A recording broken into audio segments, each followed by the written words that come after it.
Greetings. In last lecture, we deal about the strain energy concept under the action of forces like shear force and torsional force.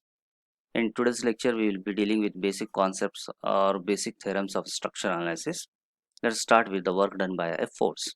For that, let us consider a member AB subjected to force W at C, which is going to cause a deflection diba.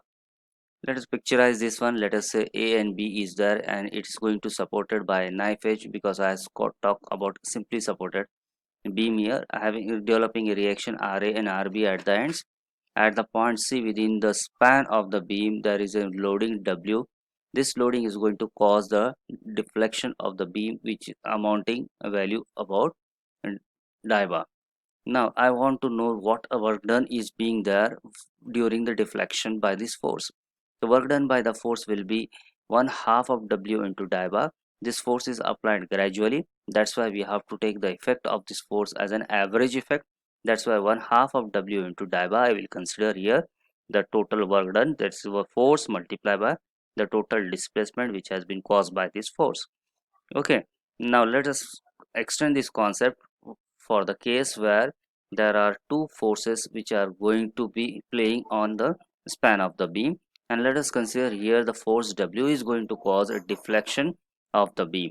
So if I want to know the deflection of this beam, let us say W is going to have deflection of Y on this beam, then the work done by the force P will be equals to, now deflection is being caused by W and this deflection is simply observed by P without an action. Then what will happen? Simply this force is going to have a deflection causing a work done equals to P into Y, whereas the action is being played by the force W, which was gradually increased to cause the deflection. The work done by this force will be 1/2 of W into Y. So this is a simple difference. When the force is under action, we are going to consider average force multiplied by the displacement, and simply the force is being in a displacement system, then it will cause a work done which equals to product P into Y, force into the displacement observed by entire system here. Let's extend this concept with the law of reciprocal deflection or Maxwell reciprocal deflection theorem.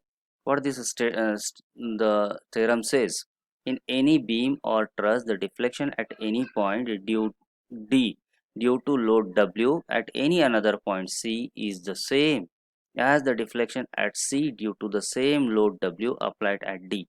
What is going to happen here?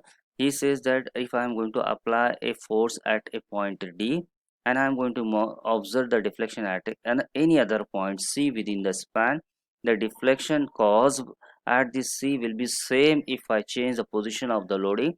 Now the position of loading is here, load is applied at the C and he is going to observe the deflection at D. So he will have the same deflection as it was applied in the previous. Let's try to picturize this thing. Okay, so I will consider here a simply supported beam AB and two points along the span C and D. Firstly, I will consider W is the load which is going to applied at the C, causing a deflection delta C. Due to this, at the point there is certain D, there is certain deflection observed, and that deflection is delta D here.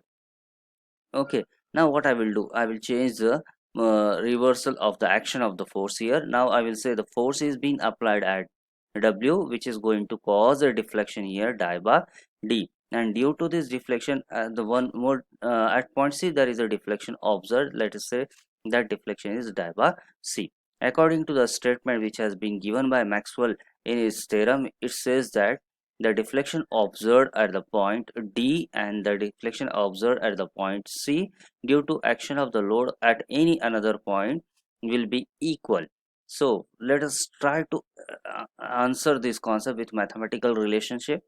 So let us have first work done by the load W at C will be 1/2 of W into delta C. If I am going to consider only the effect of force at the point C, it will be simply 1/2 average force multiplied by the displacement. Now if I say there is a there is a action of the second force here, now W which is being acting on D, and this is going to produce a distortion of delta D, okay, on this beam. Now what will happen here? I will have 1/2 of W delta C the first work done by the force plus 1/2 of W into delta D, the work done by the force which is applied at the point D, plus one additional work done will be there, because when the second force is going to be in action, the first one is being just observing that deflection, not doing any action there.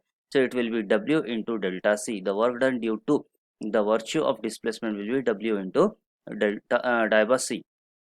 Okay, now I will reverse the things. Instead of saying that the work done is started from the point C, I am going to start with the application of the force at the point D. Then it will be 1/2 of W into diva D. And if I say the mutual action of the two loads at C and D, it will be work done by the another load W at C on the same system will be work done by another load W at C on the same system will be equals to 1/2 of W into diva D plus 1/2 of W into delta C, and this is the second force which is going to cause now distortion in the previous system. That's why additional work will be observed by the first force which was at the point D. It will be W into delta D. Okay, if I equate these two equation of reversal loading, what I will get? I will get diva C is equals to delta D. That's the proof for the statement which has been made by Maxwell in his reciprocal deflection theorem. Okay, now let's move towards the next case. This was extended further by Bettis with giving giving extension towards a set of loadings. The statement says that in any structure, the material of which is elastic and follows Hooke's law, and in which the supports are unyielding and the temperature is constant, the virtual work done by first set of loading P system during the distortion caused by the second set of loading Q system is equal to the work done by the set of loading Q system during the distortion caused by the first set of loading P system. Means what he says, the material is an elastic, means it has a deformation capabilities, but it follows the Hooke's law, means within the elastic limit. The supports are not having any yielding, means they are not going to sink, they are not going to settle down, and the temperature effects is also neglected. Okay, temperature is not going to create any stresses in the member. Then in that case, the virtual work done by the first set of loading, let us say at this instant P system is that first load system, due to distortion, who is going to cause distortion for this work done? The distortion is being caused by the second load of system Q system, is equals to, if I reverse the situation now, work is being done by Q system and distortion is going to be done by P system, that is first loading set. So what will happen? The work done, the virtual work done by both the system will be equal. Let's try to get the understanding of this statement, and for that we will do some mathematical calculation here. Let us consider a simply supported beam is there which is subjected to P1, P2 forces, representing the P set of the forces here, force system here, and Q1 and Q2 is the forces which are second set of the forces which are going to act, representing the Q system of forces here.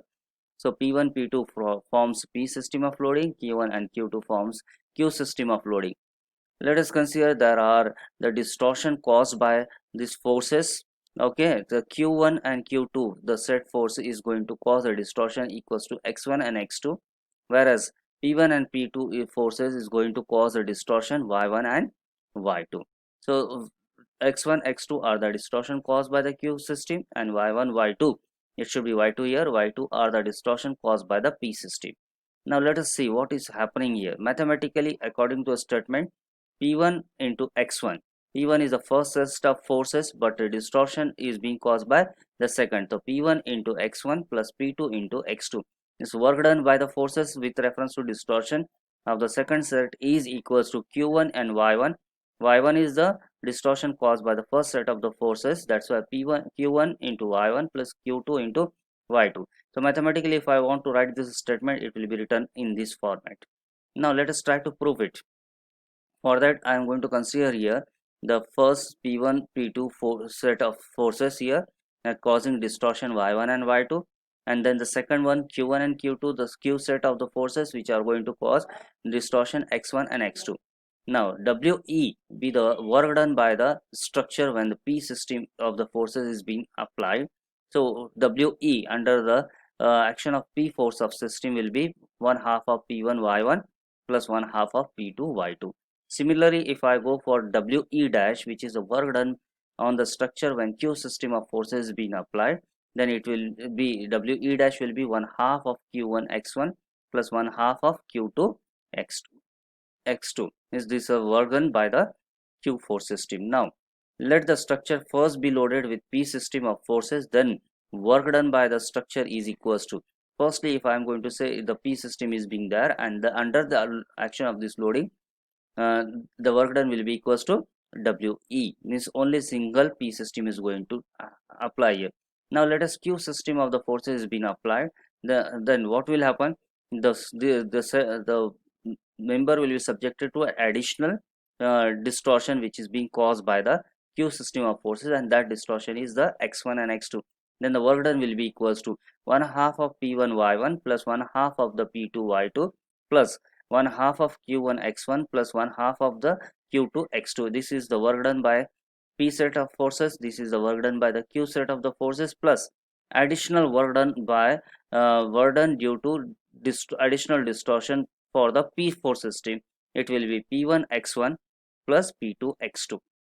In similar fashion, if I reverse the loading, let's change the loading system here. Let the structure be loaded with the q system of forces, then the work done on the structure will be equal to we dash, and let now p system of forces is being applied, and this is going to cause a additional distortion which is y1 and y2. Then work done by the structure is equals to 1/2 of q1 x1 plus 1/2 of q2 x2 plus 1/2 of p1 y1 plus 1/2 of p2 y2. This is the work done by q system of forces, this is the work done by p system of forces, and due to this work done there will be additional work which will be observed by the q set of system for additional distortion q1 y1 plus q2 y2. Now equating both the side, what we will get, we will get p1 x1 plus p2 x2 is equals to q1 y1 plus q2 x2.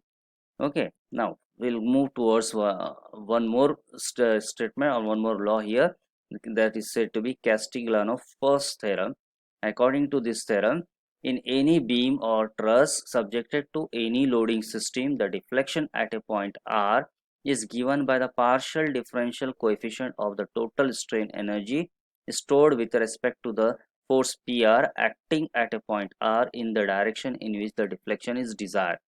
In his statement, he wants to say, if I am interested to know what is the deflection observed under a particular load at a particular location, then what I can have, I will have partial derivative of the total strain energy stored during the work divided by with reference to the variable force where I want a deflection. If I put this in mathematical picture, let us say, let a structure AB carrying a load system P1, P2, P3, P4, that dash P1, PR, it's not P1, it's a PR up to Pn, means n number of forces going to act on my beam like this, and I am interested to know what is the deflection at the rth point of this one. For that, simply what I can have, if I am interested in to know the deflection at P for the caused by the P1 load, what I can do, total stored energy divided by, I will take partial derivative of total strain energy with reference to that load. I will make this load as a variable part. So I will make y1 is equals to dou u upon dou p1.